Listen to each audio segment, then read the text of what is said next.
रूप से हमारे महिलाओं ने हिंदुस्तान के नाम को रोशन किया। हिंदुस्तान ने ये बताया कि हमारे यहाँ की महिलाएं भी बहुत बहादुर हैं।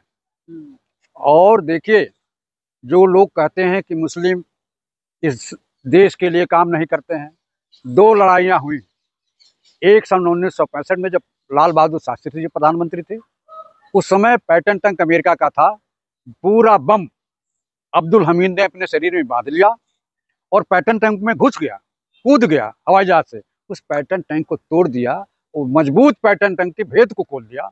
और दूसरा एक कुरैशी, शौकिया कुरैशी, जिसने महिलाओं की बहादुरी के काम तो किया है। अल्पसंख्यक जो लोग कहते हैं कि अल्पसंख्यक, इन दोनों बहादुरों ने और इन दोनों महिलाओं ने जा करके हिंदुस्तान का झंडा पाकिस्तान में गाड़ दिया और बता दिया कि हिंदुस्तान से टकराओगे तो नेस नाबूद कर दिए जाओगे। इसलिए सोचो समझो, हिंदुस्तान से टकराने की हैसियत न रखो। पाकिस्तान पर हमला हुआ, उसके बाद एक हिंदू महिला अफसर, एक मुस्लिम महिला अफसर, क्या संदेश देने की कोशिश की गई है? ये कि तुम हिंदुस्तान के मुसलमानों को ये मत समझो कि पाकिस्तान का मुसलमान है तो पाकिस्तान का मदद करेगा। हिंदुस्तान का मुसलमान हिंदुस्तान के मिट्टी के लिए, हिंदुस्तान के प्रतिष्ठा के लिए, हिंदुस्तान के सम्मान के लिए आपके सीने पर जा करके आक्रमण करेगा, आपके ऊपर प्रहार करेगा, जीतेगा और हिंदुस्तान के नाम को रोशन करेगा। लेकिन मोदी जी ने मुस्लिम महिला अफसर को आगे कर गया, क्या कैसे सोच रहे हैं आप? ऐसा है कि इसमें न किसी प्रधानमंत्री का सहयोग है, ये सेना का काम है। सेना ने इस तरह से काम किया, इस तरह का जवाब दिया कि हम एक मुस्लिम और एक हिंदू, दो लड़ाकुओं को भेजें और ये संदेश दें कि हमारे महिलाएं भी किसी पुरुष से कम नहीं है। आपको दुख हो रहा है मुस्लिम महिला अफसर देखकर या आपको खुशी हो रही है? मुझे तो बहुत प्रसन्नता हुई, खुशी है कि हमारी मुस्लिम बहनों ने भी या हिंदू बहन ने भी इस देश के मान सम्मान को बढ़ाया। इस देश में जब लड़ाई किसी देश से होती है, पूरा हिंदुस्तान एक साथ है, चाहे सत्ता पक्ष हो चाहे विपक्ष हो।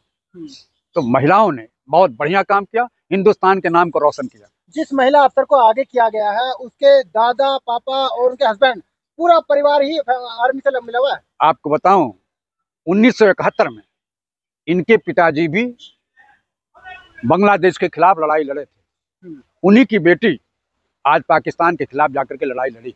उनका दामाद भी, इसका पति भी, कुरैशी का पति भी मिलिट्री में है, इनके दादा भी मिलिट्री में थे। ये परिवार पूरा देश की सुरक्षा में लगा हुआ है। हिंदू मुस्लिम नहीं चल, वो भी गुजरात से है। तो इस देश में जो नफरत पैदा की जाती है हिंदू मुसलमान का, सेना में रहने वाले लोग इस चीज को नहीं मानते हैं। उनके लिए देश सर्वोपरि है, देश से बढ़कर कोई चीज नहीं है, उनके लिए राष्ट्रभक्ति है। पाकिस्तान पर हमला करके कैसा लगा आपको? निश्चित रूप से होना चाहिए। पहलगाम में जो इन्होंने करतूत किया, जो निरपराध लोगों को मारा, उसका बदला हमारी सेना ने लिया। हमारी सेना को तो इतना मौका है, आप लाहौर तक जाओ या उतना ही कर लो कि जो कश्मीर को पाक ने कब्जा कर रखा है, जिसको हम पाक अधिकृत कश्मीर कहते हैं, कम से कम कश्मीर को जो पाकिस्तान के कब्जे में, उसको जब तक भारत में न मिला दे, कश्मीर में न मिला दे, जब तक लड़ाई को बंद नहीं करना चाहिए। पाकिस्तान में जगह जगह हमले हो रहे हैं, कैसे देख रहे हैं? उन्हीं के लोग कर रहे हैं, उन्हीं के लोग कर रहे हैं और भारत को बदनाम करने की कोशिश कर रहे हैं। भारत किसी भी निरपराध लोगों की हत्या नहीं कर रहा है, जबकि पाकिस्तान पुंछ में ऐसे ऐसे जगह हमला कर रहा है, बमबार्डिंग कर रहा है, बम गिरा रहा है, जहां निरपराध लड़के हैं, बच्चे हैं, महिलाएं हैं, नागरिक हैं, गिरजाघर है, मंदिर है, मस्जिद है, स्कूल है, ऐसे जगह अस्पताल है, ऐसे जगह पर जहां पब्लिक रहती है, ऐसे जगह पर बमबार्डिंग करके मानो कि जीवन के साथ खिलवाड़ कर रहे हैं। और जो युद्ध में कहा जाता है कि ऐसे जगह पर बमबार्डिंग नहीं होनी चाहिए, उस जगह पर भी पाकिस्तान बमबार्डिंग करके नियम का विरोध कर रहा है, कानून का विरोध कर रहा है, जो सुरक्षा व्यवस्था के लिए ठीक नहीं है। ऑपरेशन सिंदूर से क्या मतलब निकलता है? ऑपरेशन सिंदूर का मतलब है कि इन्होंने कहा था, आतंकवादियों ने कहा था और लोगों का सुहाग उजाड़ा था, तो उसी के नाम पर आपने सुहाग उजाड़ा है, हम सुहाग जोड़ेंगे, उसी के नाम पर ऑपरेशन सिंदूर किया गया। एक कोड भाषा हमारी सेना का है और हमारी सेना देती है कि किस कोड भाषा के तहत हम इस लड़ाई को अंजाम देंगे। ऑपरेशन सिंदूर उसी के तहत किया गया, ये सेना ने दिया है।